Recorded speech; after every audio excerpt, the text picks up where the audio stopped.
아리가 만드는 마음밭에 오신 것을 환영합니다.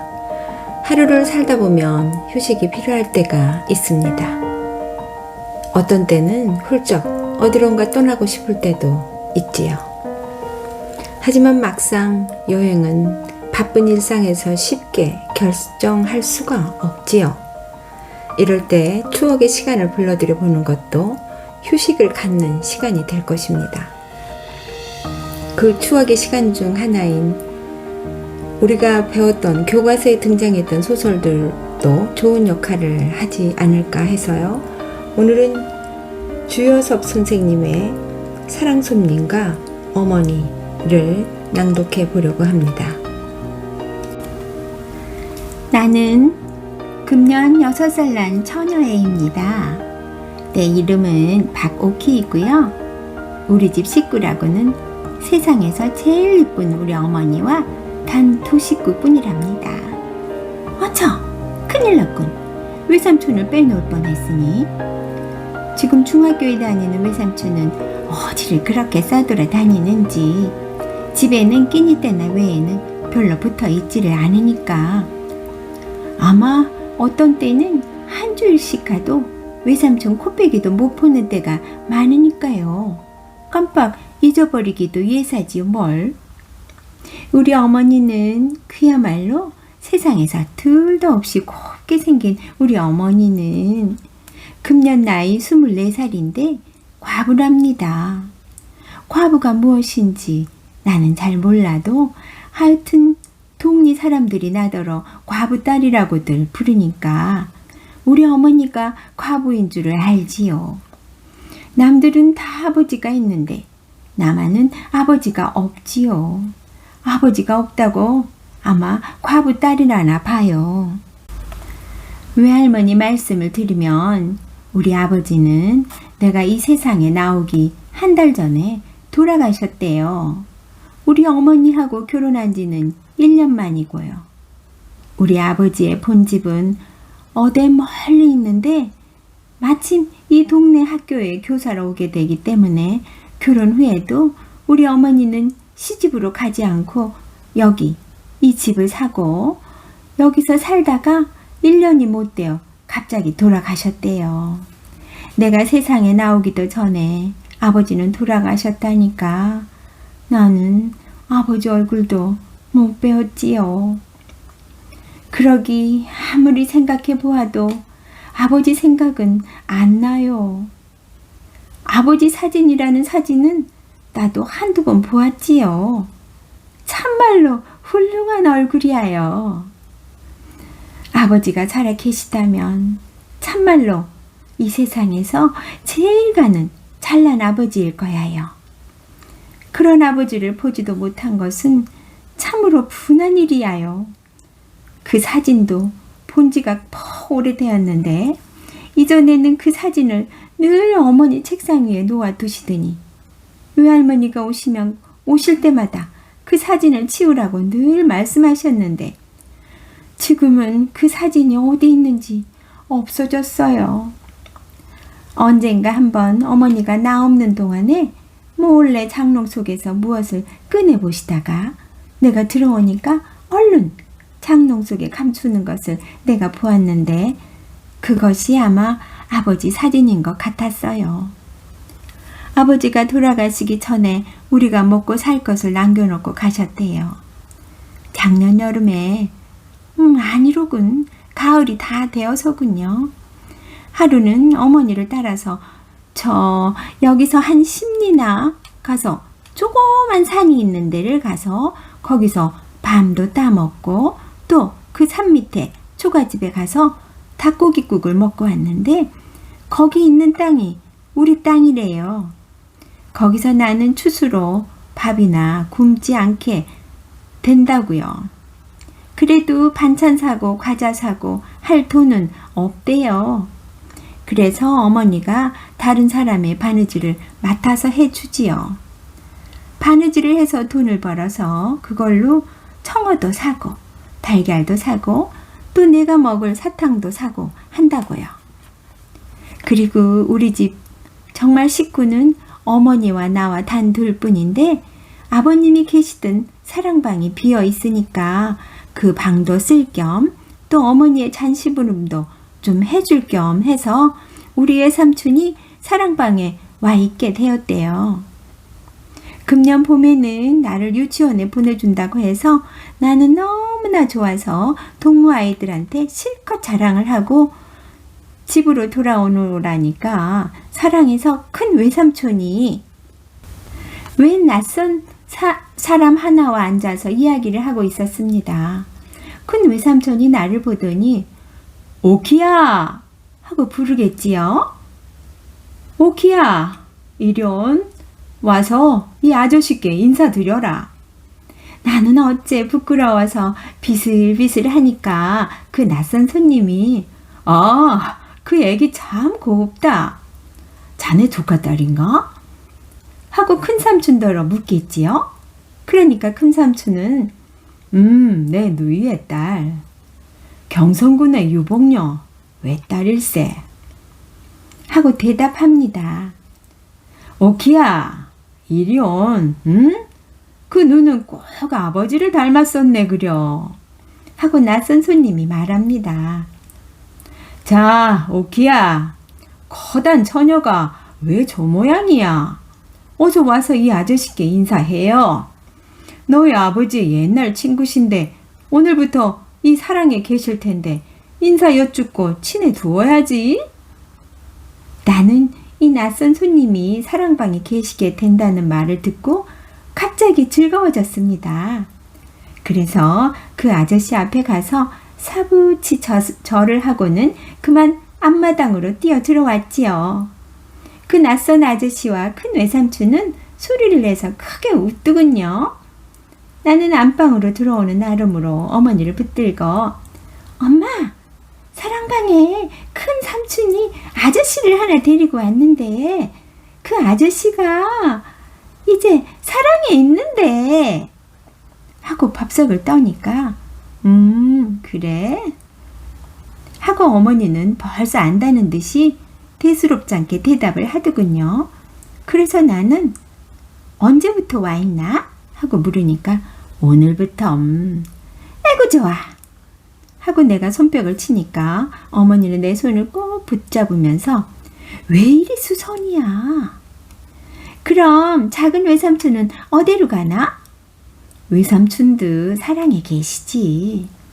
그럼 둘이 있나? 한 방에 둘이 있어? 왜 장진문 닫고 외삼촌은 아랫방에 계시고 그 아저씨는 옷방에 계시고 그러지. 나는 그 아저씨가 어떠한 아저씨인지는 몰랐으나 첫날부터 내게는 퍽 고맙게 굴고 또 나도 그 아저씨가 꼭 마음에 들었어요. 어른들이 저희끼리 말하는 것을 들으니까 그 아저씨는 돌아가신 우리 아버지와 어렸을 적 친구라고요. 어디 먼 데 가서 공부를 하다가 요새 돌아왔는데 우리 동리 학교 교사로 오게 되었대요. 또 우리 큰 외삼촌과도 동무인데 이 동리에는 하숙도 별로 깨끗한 곳이 없고 해서 우리 사랑으로 와 계시게 되었다고요. 또 우리도 그 아저씨한테서 밥값을 받으면 살림에 보탬도 좀 되고 한다고요. 그 아저씨는 그림책들이 얼마든지 있어요. 내가 사랑방으로 나가면 그 아저씨는 나를 무릎에 앉히고 그림책들을 보여줍니다. 또 가끔 과자도 주고요. 어느 날은 점심을 먹고 이내 살그머니 사랑에 나가보니까 아저씨는 그때에야 점심을 잡수셔요. 그래 가만히 앉아서 점심 잡수는 걸 구경하고 있느라니까 아저씨가 오키야, 너는 어떤 반찬을 제일 좋아하누? 하고 묻겠지요. 그래 삶은 달걀을 좋아한다고 했더니 마침 상에 놓인 삶은 달걀을 하나를 집어주면서 나더러 먹으라고 합니다. 나는 그 달걀을 벗겨 먹으면서 아저씨는 무슨 반찬이 제일 맛나우? 하고 물으니까 그는 한참이나 빙그레 웃고 있더니 나도 삶은 달걀 하겠지요. 나는 좋아서 손뼉을 짤깍짤깍 치고 나와 같네. 그럼 가서 어머니한테 알려야지 하면서 일어서니까 아저씨가 꼭 붙들면서 그러지 마라. 그러시지요? 그래도 나는 한번 마음을 먹은 다음엔 꼭 그대로 하고야마는 성미지요. 그래 앞마당으로 뛰쳐 들어가면서 엄마! 엄마! 사랑 아저씨도 나처럼 삶은 달걀을 제일 좋아한대 하고 소리를 질렀지요. 떠들지 말어 하고 어머니는 눈을 흘기십니다. 그러나 사랑 아저씨가 달걀을 좋아하는 것이 내게는 썩 좋게 되었어요. 그것은 그 다음부터는 어머니가 달걀을 많이씩 사게 되었으니까요. 달걀 장수 놓친 애가 오면 한꺼번에 10알도 사고 20알도 사고 그래선 두고두고 삶아서 아저씨 상에도 넣고 또 을에 나도 하나씩 주고 그래요. 그뿐만 아니라 아저씨한테 놀러 나가면 가끔 아저씨가 책상 서랍 속에서 달걀을 한두 알 꺼내서 먹으라고 주지요. 그래 그 다음부터는 나는 아주 실컷 달걀을 많이 먹었어요. 나는 아저씨가 아주 좋았어요. 많은 외삼촌은 가끔 툴툴하는 때가 있었어요. 아마 아저씨가 마음에 안 드나 봐요. 아니 그것보다도 아저씨 상심부름을 꼭 외삼촌이 하게 되니까 그것이 싫어서 그러나 봐요. 한 번은 어머니와 외삼촌이 말다툼하는 것까지 내가 들었어요. 어머니가 야, 또 어디 나가지 말고 사랑에 있다가 선생님 들어오시거든 상 내가야지 하고 말씀하시니까 외삼촌 얼굴을 찡그리면서 제길 남 어디 좀 볼 일이 있는 날은 의뢰 있긴 있대 안 들어오고 늦어지니 하고 툴툴하겠지요. 그러니까 어머니는 그러니 어쩌 갔니? 너밖에 사랑 출입할 사람이 어디 있니? 누님이 좀 상들고 나가구려. 요새 세상에 내외합니까? 어머니는 갑자기 얼굴이 빨개지시고 아무 대답도 없이 그냥 외삼촌에게 향하여 눈을 흘기셨습니다. 그러니까 외삼촌은 흥흥 웃으면서 사랑으로 나갔지요. 나는 유치원에 가서 창가도 배우고 댄스도 배우고 하였습니다. 유치원 여자 선생님이 풍금을 아주 썩 잘 타요. 그런데 우리 유치원에 있는 풍금은 우리 예배당에 있는 풍금과는 아주 다른데 퍽 조그만 것이지만은 소리는 썩 좋아요. 그런데 우리 집 윗칸에도 유치원 풍금과 똑같이 생긴 것이 놓여 있는 것이 갑자기 생각이 났어요. 그래, 그날 나는 집으로 오는 길로 어머니를 끌고 윗칸으로 가서 엄마, 이거 풍금 아니요? 하고 물으니까 어머니는 빙그레 웃으시면서 그렇단다. 그건 어찌 알았니? 우리 유치원에 있는 풍금이 이것과 꼭 같은데 뭘. 그럼 엄마도 풍금 탈 줄 아우? 하고 나는 다시 물었습니다. 그것은 내가 이때껏 한 번도 어머니가 이 풍금 앞에 앉은 것을 본 일이 없기 때문입니다. 어머니는 아무 대답도 아니하십니다. 엄마, 이 풍금 좀 타봐 하고 재촉하니까 어머니 얼굴은 약간 흐려지면서 그 풍금은 너희 아버지가 날 사다 주신 거란다. 너희 아버지 돌아가신 후에는 그 풍금은 이때까지 뚜껑도 한번 안 열어보았다. 이렇게 말씀하시는 어머니 얼굴을 보니까 금방 또 울음보가 터질 것만 같이 보여서 나는 그만 엄마 나 사탕 주어 하면서 아랫방으로 끌고 내려왔습니다. 아저씨가 사랑방에 와 계신 지 벌써 여러 밤을 잔 뒤입니다. 아마 한 달이나 되었지요. 나는 거의 매일 아저씨 방에 놀러 갔습니다. 어머니는 나더러 그렇게 가서 귀찮게 굴면 못 쓴다고 가끔 꾸지람을 하시지만 정말인즉 나는 조금도 아저씨를 귀찮게 굴지는 않았습니다. 도리어 아저씨가 나를 귀찮게 굴었지요. 오키누는 아버지를 닮았다. 그 고운 코는 아마 어머니를 닮았지. 그 입하고 응? 그러냐 안 그러냐? 어머니도 오키처럼 곱지? 응? 이렇게 여러 가지로 물을 적도 있었습니다. 그래서 나는 아저씨, 이때 우리 엄마 못 봤어? 하고 물었더니 아저씨는 잠잠합니다. 그래 나는 우리 엄마 보러 들어갈까? 하면서 아저씨 소매를 잡아 당겼더니 아저씨는 펄쩍 뛰면서 아니 안 돼. 난 지금 분주해서 하면서 나를 잡아 끌었습니다. 그러나 정말로는 무슨 그리 분주하지도 않은 모양이었어요. 그러기 나더러 가란 말도 않고 그냥 나를 붙들고 앉아서 머리도 쓰다듬어주고 뺨에 입도 맞추고 하면서 요 저구리 누가 해주지? 밤에 엄마하고 한자리에서 자니? 라는 등 쓸데없는 말을 자꾸만 물었지요.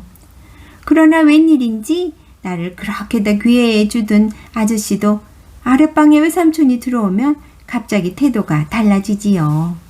이것저것 묻지도 않고 나를 꼭 껴안지도 않고 점잖게 앉아서 그림책이나 보여주고 그러지요. 아마 아저씨가 우리 외삼촌을 무서워하나 봐요. 하여튼 어머니는 나더러 너무 아저씨를 귀찮게 한다고 어떤 때는 저녁 먹고 나서 나를 꼭 방 안에 가두어두고 못 나가게 하는 때도 덜어 있었습니다. 그러나 조금 있다가 어머니가 바느질에 정신이 팔려서 골몰하고 있을 때 몰래 가만히 일어나서 나오지요.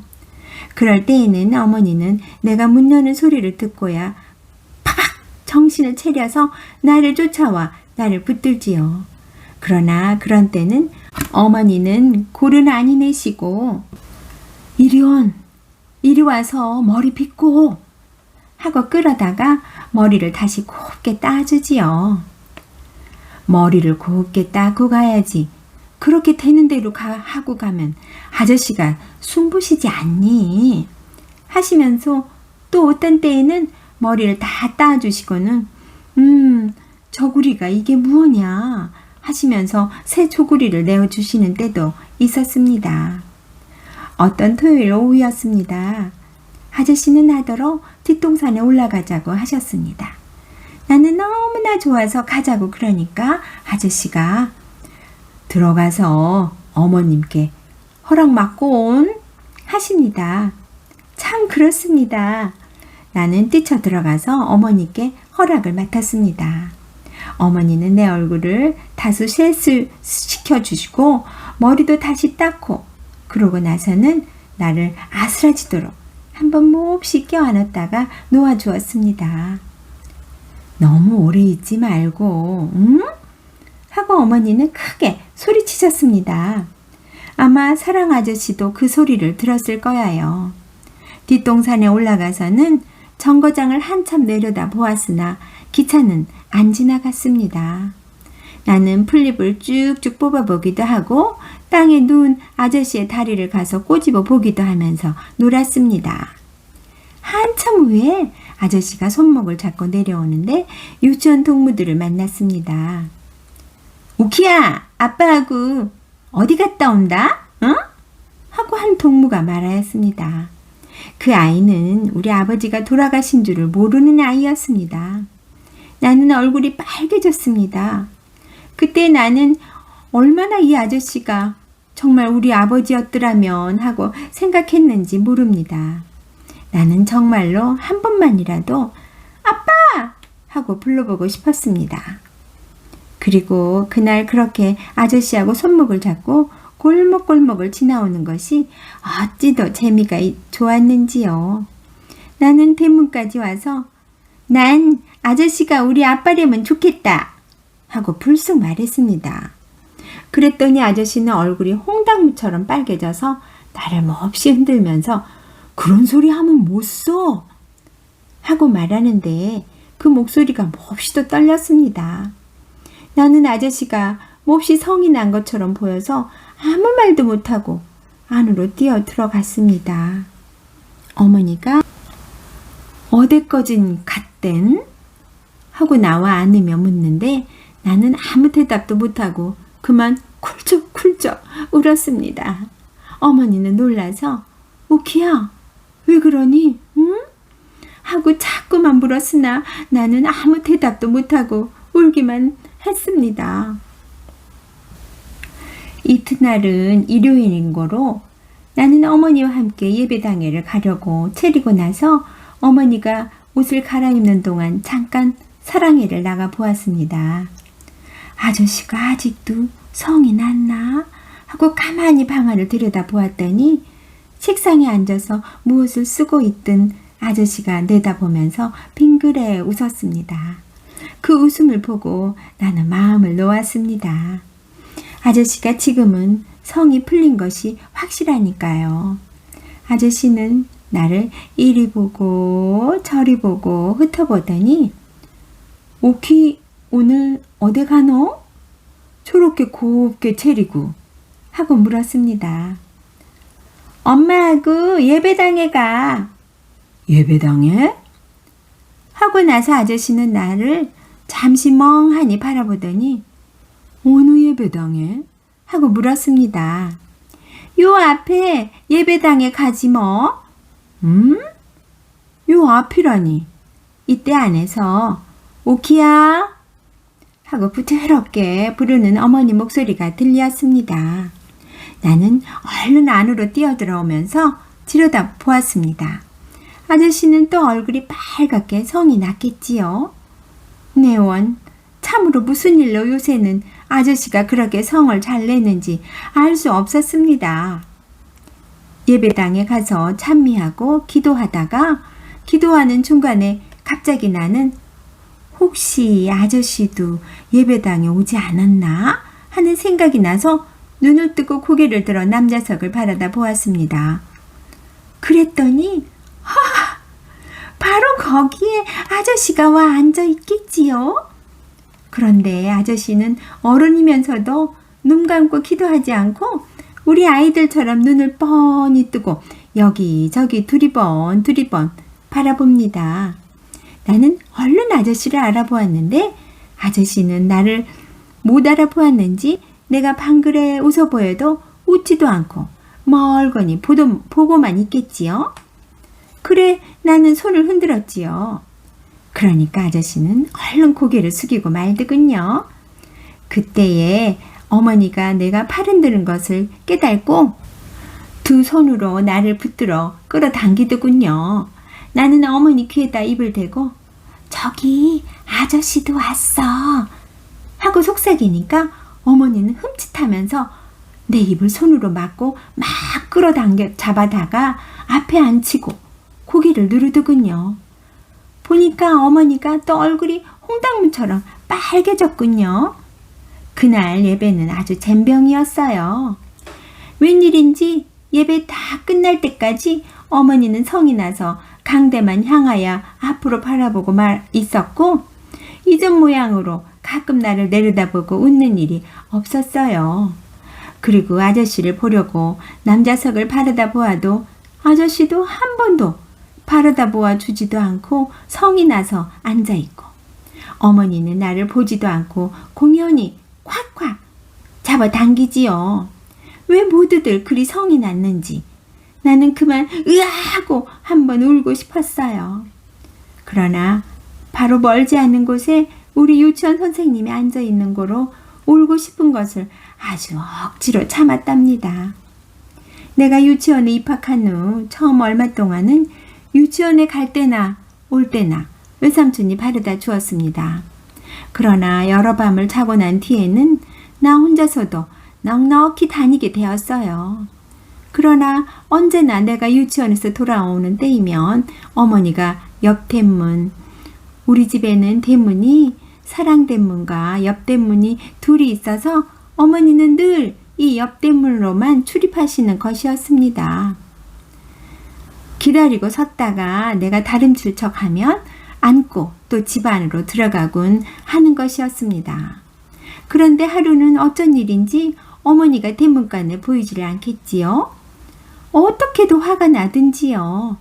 물론 머릿속으로는 아마 외할머니 댁에 가셨나 보다 하고 생각했지만은요. 하여튼 내가 돌아왔는데 문간에서 기다리지 않고 짐을 떠났다는 것이 몹시 나쁘게 생각되더군요. 그래서 속으로 오늘 엄마를 좀 골라야겠다 하고 생각하고 있는데 옆대문 밖에서 아이고 애가 원 벌써 왔나? 하는 어머니 목소리가 들리더군요. 그 순간 나는 얼른 신을 벗어들고 안방으로 뛰어들어가서 벽장문을 열고 그 속에가 들어가서 숨어버렸습니다. 오키야, 오키, 너 여태 안 왔니? 하는 어머니 목소리가 바로 뜰에서 나더니 여태 안 왔군 하면서 밖으로 나가는 모양이었습니다. 나는 재미가 나서 혼자 흐흥흐흥 웃었습니다. 한참을 있더니 집에서는 웬통 야단이 났습니다. 어머니 목소리도 들리고 외할머니 목소리도 들리고 외삼촌 목소리도 들리고 글쎄 하루 종일 집이라곤 안 떠났다가 오키 유치원 파하고 먹일 과자가 없기에 어머님 댁에 잠깐 갔다 왔는데 그동안에 이런 편이 생긴 걸 하는 것은 어머니 목소리. 글쎄 유치원에서는 벌써 20분 전에 떠났다는데 원 중간에서 하는 것은 외할머니 목소리. 하여튼 내 나가서 돌아댕겨 볼래다. 원 그곳이 어딜 갔담? 하는 것은 외삼촌의 목소리. 이윽고 어머니의 울음소리가 가늘게 들렸습니다. 외할머니는 무엇라고 중얼중얼 이야기하는 모양이었습니다. 이젠 그만하고 나갈까? 하고도 생각했으나 지난 주일날 예배당에서 성냈던 안갚음을 해야지 하는 생각이 나서 나는 그냥 벽장 안에 누워버려 있었습니다. 벽장 안은 답답하고 더웠습니다. 그래서 이윽고 부지중에 나는 슬며시 잠이 들고 말았습니다. 얼마 동안이나 잤는지요? 이윽고 잠을 깨어보니 아까 내가 벽장 안으로 들어왔던 것은 잊어버리고 참 이상스러운 데가 내가 누워 있거든요. 어두컴컴하고 좁고 덥고 나는 갑자기 무서운 생각이 나서 엉엉 울기 시작했지요. 그러자 갑자기 어디 가까운 데서 어머니의 외마디 소리가 나더니 벽장문이 발칵 열리고 어머니가 달려들어서 나를 안아내렸습니다. 요 망할 거사! 하면서 어머니는 내 엉덩이를 100번 때렸습니다. 나는 더욱더 소리를 내서 울었습니다. 그때에는 어머니는 나를 끌어안고 어머니도 따라 울었습니다. 오키야, 오키야. 이젠 괜찮다. 엄마 여기 있지 않니? 응? 울지 마라, 오키야. 엄마는 오키 하나면 그뿐이다. 오키 하나만 바라고 산다. 난 너 하나면 그뿐이야. 세상 다 일이 없다. 오키만 있으면 바라고 산다. 오키야, 울지 마라. 응? 울지 마라. 이렇게 어머니는 나더러 자꾸 울지 말라고 하면서도 어머니는 끊이지 않고 그냥 자꾸자꾸 울었습니다. 외할머니는 원 그곳이 도깨비가 들렸단 말일까? 벽장 속엔 왜 숨는단? 하고 앉아있고 외삼촌은 에이 재수 매유다 하면서 밖으로 나갔습니다.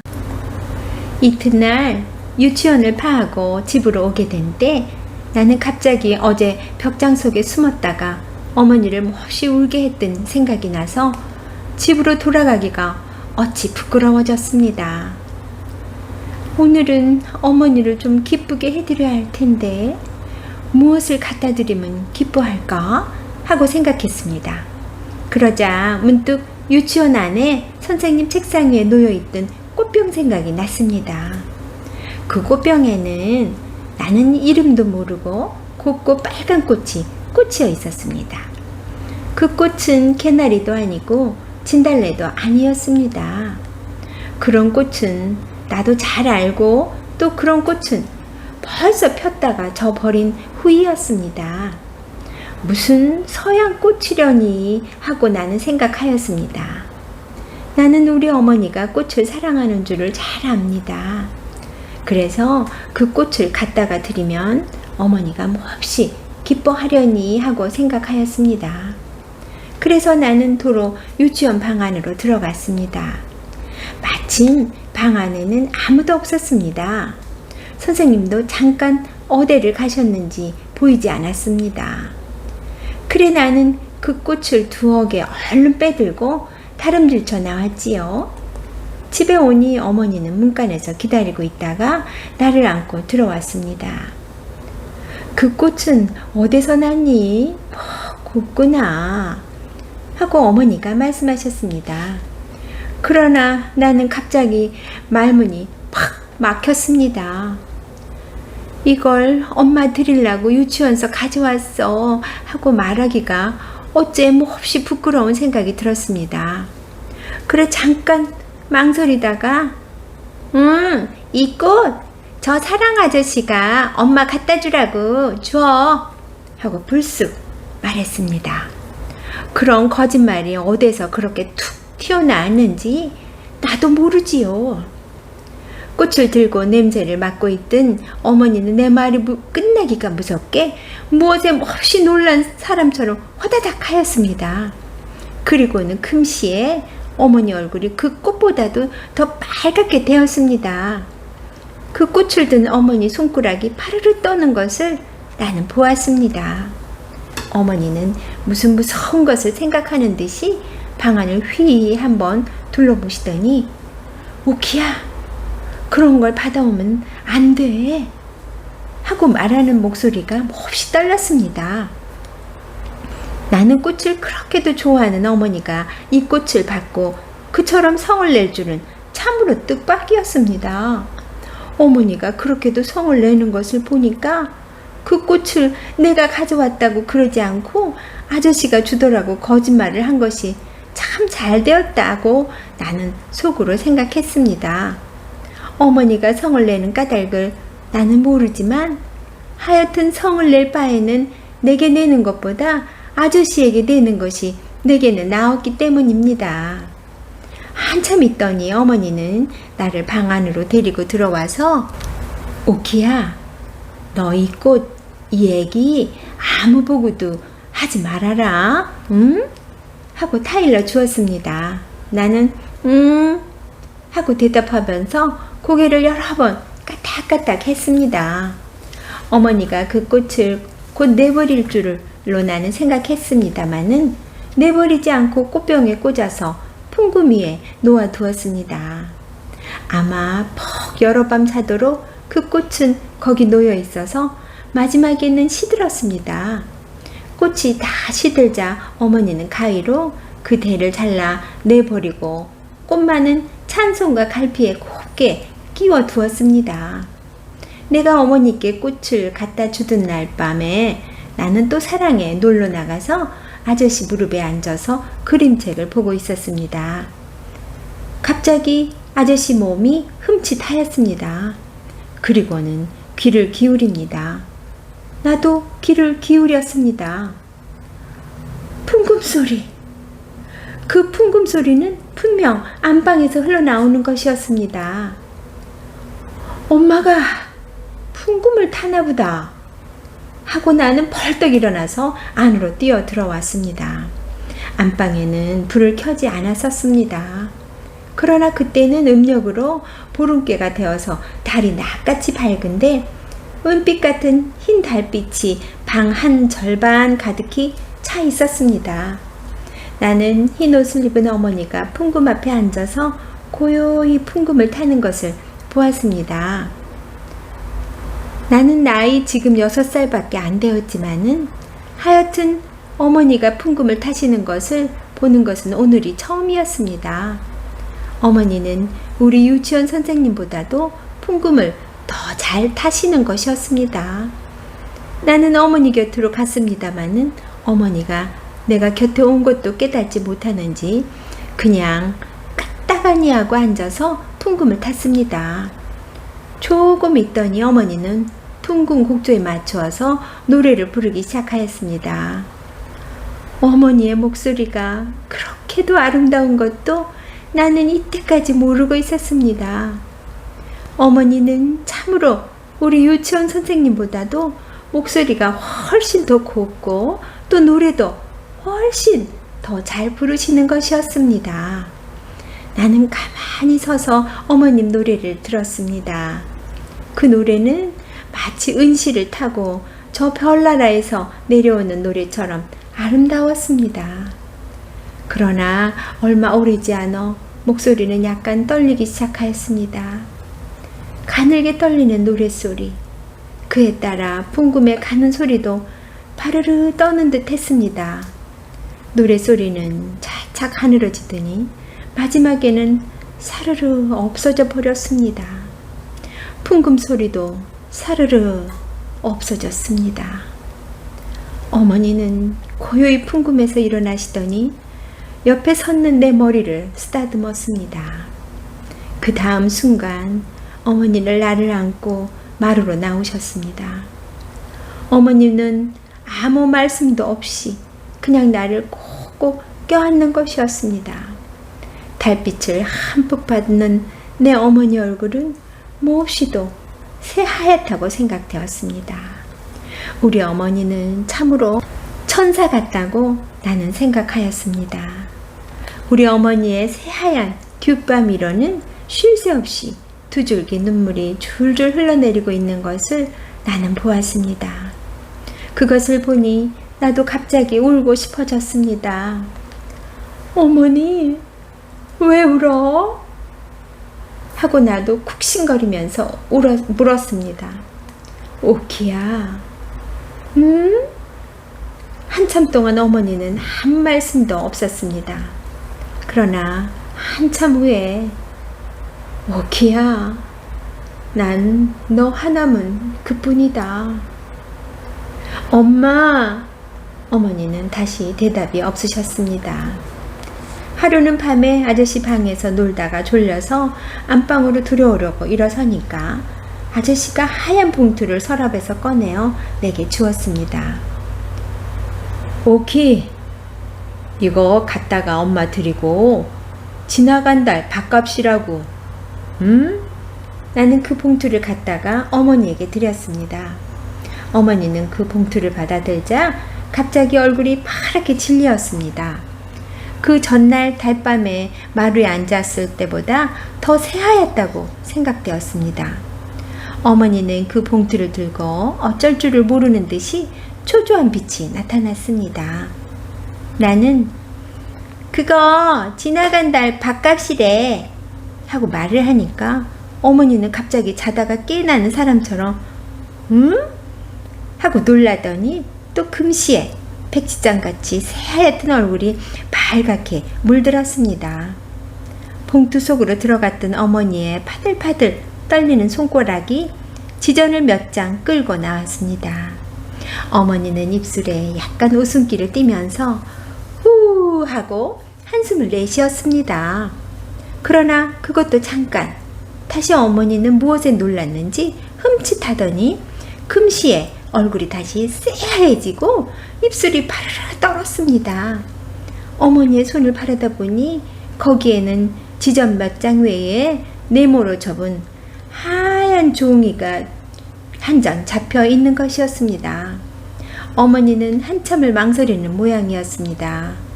그러더니 무슨 결심을 한 듯이 입술을 악물고 그 조이를 채근채근 펴들고 그 안에 쓰인 글을 읽었습니다. 나는 그 안에 무슨 글이 씌어 있는지 알 도리가 없었으나 어머니는 그 글을 읽으면서 금시에 얼굴이 빨겠다 하고 그 조이를 든 손은 이제는 바들바들이 아니라 와들와들 떨려서 그 조이가 푸석푸석 소리를 내게 되었습니다. 한참 후에 어머니는 그 조이를 아까 모양으로 네모지게 잡아서 돈과 함께 봉투에 도로 넣어 반지 그릇에 던졌습니다. 그리고는 정신 나간 사람처럼 멀거니 앉아서 전등만 치여다 보는데 어머니 가슴이 불룩불룩합니다. 나는 어머니가 혹시 병이나 나지 않았나 하고 달려가 염려가 되어서 얼른 가서 무릎에 안기면서 엄마 잘까? 하고 말했습니다. 어머니는 내 뺨에 입을 맞추어 주었습니다. 그런데 어머니의 입술이 어쩌면 그리도 뜨거운지요. 마치 불에 달군 돌이 볼에와 닿는 것 같았습니다. 한참을 자고 나서 잠이 채 깨지는 않았으나 어렴풋한 정신으로 옆을 쓸어보니 어머니가 없습니다.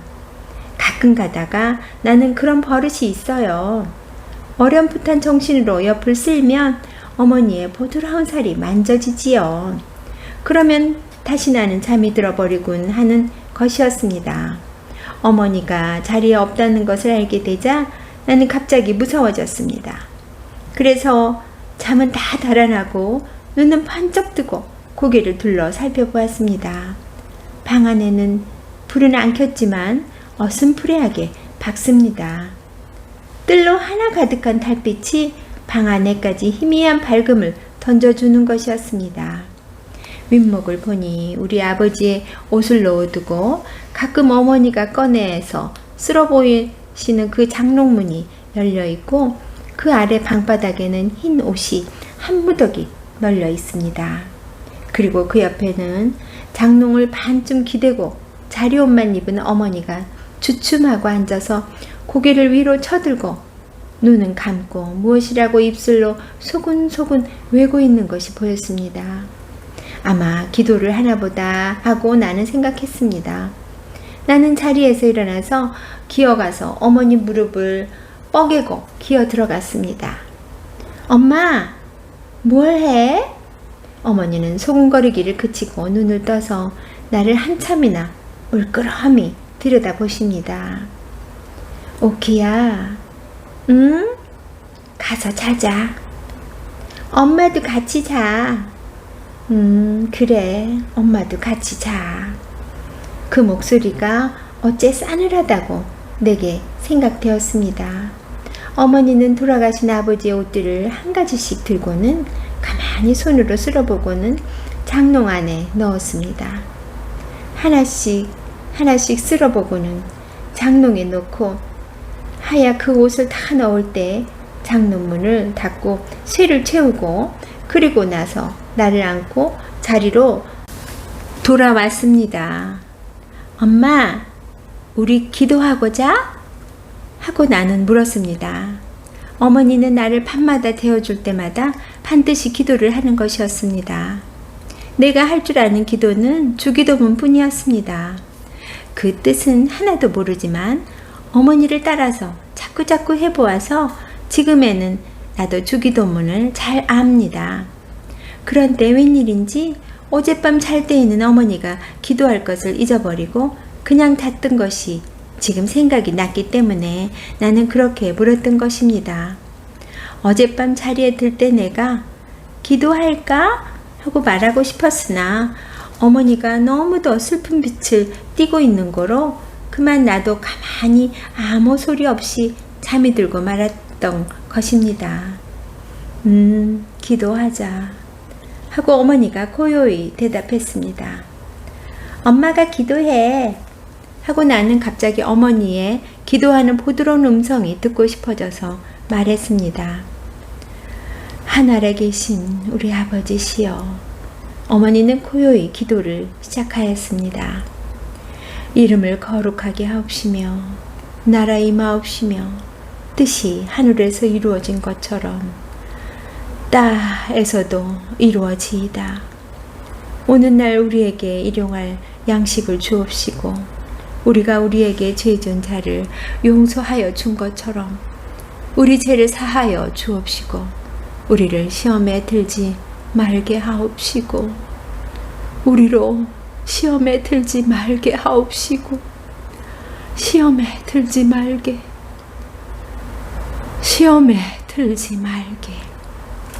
이렇게 어머니는 자꾸 되풀이하였습니다.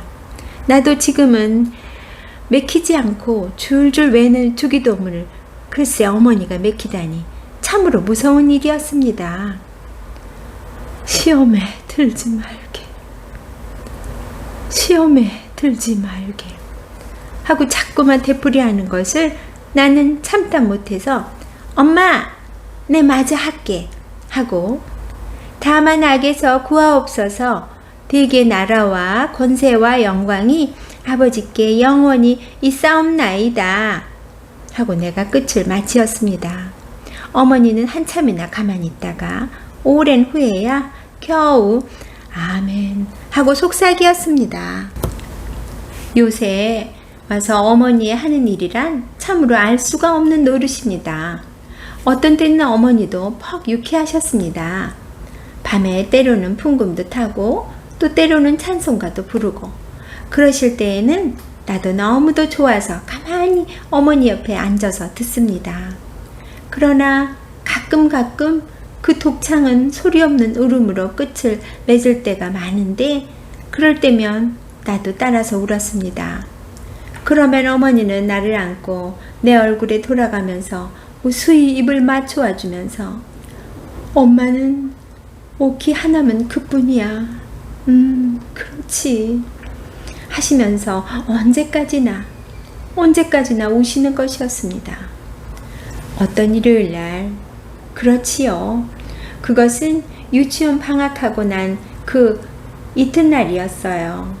그날 어머니는 갑자기 머리가 아프시다고 예배당일을 그만두었습니다. 사랑에 사는 아저씨도 어디 나가고 외삼촌도 어디 나가고 집에는 어머니와 나와 단둘이 있었는데 머리가 아프다고 누워 계시던 어머니가 갑자기 나를 부르시더니 오키야, 너 아빠가 보고 싶니? 하고 물으십디다. 우리도 아빠 하나 있으면 하고 나는 혀를 까부르고 어리광을 좀 부려가면서 대답을 했습니다. 한참 동안을 어머니는 아무 말씀도 아니하시고 천장만 바라보시더니 오키야, 오키 아버지는 오키가 세상에 나오기도 전에 돌아가셨단다. 오키가 아빠가 없는 건 아니지. 그저 일찍 돌아가셨지. 오키가 이제 아버지를 새로 또 가지면 세상이 욕을 한단다. 오키는 아직 철이 없어서 모르지만 세상이 욕을 한단다. 사람들이 욕을 해.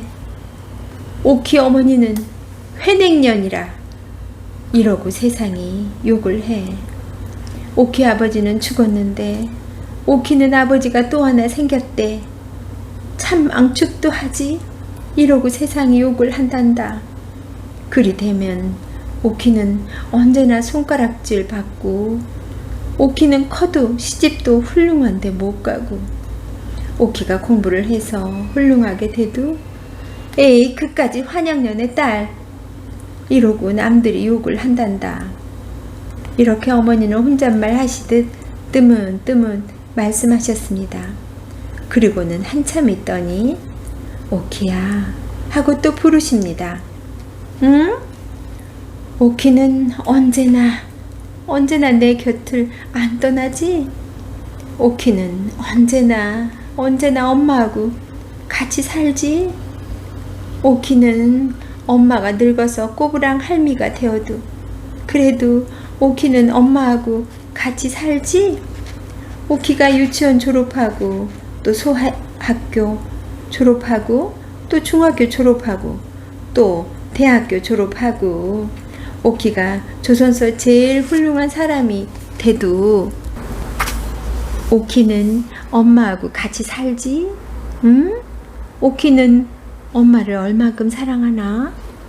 이만큼! 하고 나는 두 팔을 쫙 벌려 베었습니다. 얼만큼? 그만큼. 언제나 오키는 엄마만 사랑하지. 그리고 공부도 잘하고 그리고 훌륭한 사람이 되고. 나는 어머니의 목소리가 떨리는 것으로 보아 어머니가 또 울까봐 겁이 나서 엄마 이만큼 하면서 두 팔을 쫙쫙 벌렸습니다. 어머니는 울지 않으셨습니다. 그래. 오키 엄마는 오키 하나면 그뿐이야. 세상 다른 건 다 소용없어. 우리 오키 하나면 그만이야. 그렇지 오키야? 어머니는 나를 당기어서 꼭 껴안고 내 가슴이 맥혀 들어올 때까지 자꾸만 껴안아 주었습니다. 그날 밤 저녁밥 먹고 나니까 어머니는 나를 불러앉히고 머리를 새로 빗겨 주었습니다. 댕기도 새 댕기를 들여주고 바지, 저고리, 치마 모두 새 것을 꺼내 입혀 주었습니다. 엄마, 어디가? 하고 물으니까 아니 하고 웃음을 띠면서 대답합니다. 그러더니 풍금 옆에서 새로 내린 하얀 손수건을 내려 내 손에 쥐어주면서 이 손수건 저 사랑 아저씨 손수건인데 이거 아저씨 갖다 드리고 와. 응? 오래 있지 말고 손수건만 갖다 드리고 이니 와. 응? 하고 말씀하셨습니다.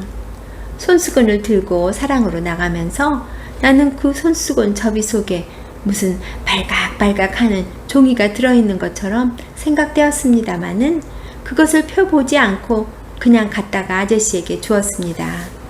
아저씨는 방에 누워있다가 벌떡 일어나서 손수건을 봤는데 웬일인지 아저씨는 이전처럼 나보고 빙그레 웃지도 않고 얼굴이 몹시 파래지었습니다.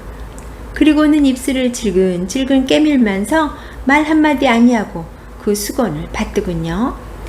나는 어째 이상한 기분이 돌아서 아저씨 방에 들어가 앉지도 못하고 그냥 뒤돌아서 안방으로 들어왔지요. 어머니는 풍금 앞에 앉아서 무엇을 그리 생각하는지 가만히 있더군요. 나는 풍금 옆으로 가서 가만히 그 옆에 앉아 있었습니다. 이윽고 어머니는 조용조용히 풍금을 타십니다. 무슨 곡조인지는 몰라도 어째 구슬프고 고즈넉한 곡조야요. 밤이 늦도록 어머니는 풍금을 타셨습니다. 그 구슬프고 고즈넉한 곡조를 계속하고 또 계속하면서 여러 밤을 자고 난 어느 날 오후에 나는 오래간만에 아저씨 방에 나가 보았더니 아저씨가 집을 싸누라고 분주하겠지요. 내가 아저씨에게 손수건을 갖다 드린 다음부터는 웬일인지 아저씨가 나를 보아도 언제나 퍽 슬픈 사람, 무슨 근심이 있는 사람처럼 아무 말도 없이 나를 물끄러미 바라다만 보고 있는 거로 나도 그리 자주 놀러 나오지 않았던 것입니다. 그랬었는데 이렇게 갑자기 짐을 꾸리는 것을 보고 나는 놀랐습니다. 아저씨 어디 가우? 멀리로 간다. 언제? 오늘. 기차 타고? 기차 타고. 갔다가 언제 또 오후? 아저씨는 아무 대답도 없이 서랍에서 이쁜 인형을 하나 꺼내서 내게 주었습니다. 오키, 이거 가져. 오키는 아저씨 가고 나면 아저씨 이내 잊어버리고 말겠지? 나는 갑자기 슬퍼졌습니다. 그래서 아니! 하고 얼른 대답하고 인형을 안고 들어왔습니다. 엄마 이것 봐. 아저씨가 이건 나 줬다우. 아저씨가 오늘 기차 타고 먼 데로 간대. 하고 내가 말했으나 어머니는 대답이 없으십니다. 엄마! 아저씨 왜 가우? 학교 방학했으니까 가지. 어디로 가우? 아저씨 집으로 가지. 어디로 가? 갔다가 또 오후? 어머니는 대답이 없으십니다. 난 아저씨 가는 거 나쁘다 하고 입을 쫑깃했으나 어머니는 그 말은 대답 않고 오키야 벽장에 가서 달걀 몇 알 남았나 보아라 하고 말씀하셨습니다. 나는 깡충깡충 방 안으로 뛰어갔습니다. 달걀은 6알이 있었습니다. 6알! 하고 나는 소리쳤습니다. 다 가지고 이리 나오너라. 어머니는 그 달걀 6알을 다 삶았습니다. 그 삶은 달걀 6알을 손수건에 싸놓고 또 반지에 소금을 조금 싸서 한 구덩이에 넣었습니다. 오키야, 너 이거 갖다 아저씨 드리고 가시다가 착간에서 잡수시랜다고, 응? 그날 오후에 아저씨가 떠나간 다음 나는 방에서 아저씨가 준 인형을 얻고 자장자장 잠을 재우고 있었습니다. 어머니가 부엌에서 들어오시더니 오키야, 우리 뒷동산에 바람이나 쐬러 올라갈까? 하십니다. 응, 가! 하면서 나는 좋아 덤비었습니다. 잠깐 다녀올 터이니 집을 보고 있으라고 외삼촌에게 이르고 어머니는 내 손목을 잡고 나섰습니다. 엄마, 나 저 아저씨가 준 인형 가지고 가? 그러렴. 나는 인형을 안고 어머니 손목을 잡고 뒷동산으로 올라갔습니다. 뒷동산에 올라가면 정거장이 빤히 내려다 보입니다. 엄마, 저 정거장 봐. 기차는 없군. 어머니는 아무 말씀도 없이 가만히 서 계십니다. 사르르 바람이 와서 어머니 못이 치맛자락을 산들산들 흔들어 주었습니다. 그렇게 산 위에 가만히 서 있는 어머니는 다른 때보다도 더 한층 이쁘게 보였습니다. 저편 산모퉁이에서 기차가 나타났습니다. 아, 저기 기차 온다! 하고 나는 좋아서 소리쳤습니다. 기차는 정거장에 잠시 머물더니 금시에 삑 하고 소리를 지르면서 움직이었습니다. 기차 떠난다! 하면서 나는 손뼉을 쳤습니다. 기차가 저편 산모퉁이 뒤로 사라질 때까지, 그리고 그 굴뚝에서 나는 연기가 하늘 위로 모두 흩어져 없어질 때까지 어머니는 가만히 서서 그것을 바라다 보았습니다. 뒷동산에서 내려오자 어머니는 방으로 들어가시더니 이때까지 뚜껑을 늘 열어두었던 풍금 뚜껑을 닫으십니다. 그리고는 거기 새를 채우고 그 위에다가 이전 모양으로 반지 그릇을 얹어 놓으십디다. 그리고는 그 옆에 있는 찬송가를 맥없이 들고 뒤적뒤적 하시더니 빼빼 마른 꽃송이를 그 갈피에서 집어내시더니 오키야, 이거 내다 버려라 하고 그 마른 꽃을 내게 주었습니다. 그 꽃은 내가 유치원에서 갔다가 어머니께 드렸던 그 꽃입니다. 그러자 옆 대문이 삐걱 하더니 달걀 사소! 하고 매일 오는 달걀 장수 노친네가 달걀 버주기를 이고 들어왔습니다. 이제 우리 달걀 안 사요. 달걀 먹는 이가 없어요. 하시는 어머니 목소리는 맥이 한 푼어치도 없었습니다. 나는 어머니의 이 말씀에 놀라서 때를 좀 써보려 했으나 석양에 빤히 비치는 어머니 얼굴을 볼 때 그 용기가 없어지고 말았습니다. 그래서 아저씨가 주신 인형 귀에다가 내 입을 갖다 대고 가만히 속삭이었습니다. 예, 우리 엄마가 거짓부리 썩 잘하누나? 내가 달걀 좋아하는 줄 잘 알면서 생 먹을 사람이 없대누나. 때를 좀 쓰고 싶다만 저 우리 엄마 얼굴을 좀 봐라.